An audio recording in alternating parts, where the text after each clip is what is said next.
Hello, hello mga karuba! Tayo po ay magluluto ng pork curry. After natin isang kotsa ang pork, ilalagay na natin ang bawang.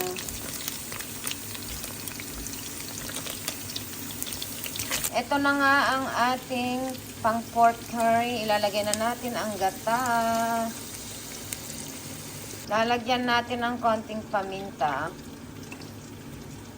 Hahaluin lang natin, sabay tatakpan.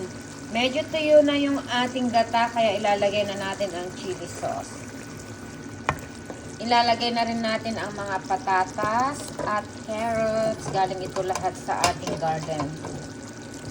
Meron din akong violet na patatas. Ayan siya, oh.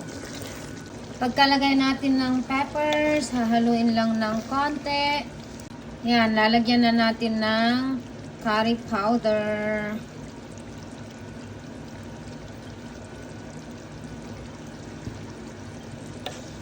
Mga 5 to 10 minutes, okay na ito.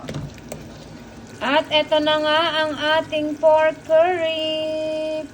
Masarap na naman ang ating ulam. Taob na naman ang kaldero. Thank you guys for watching. Bye!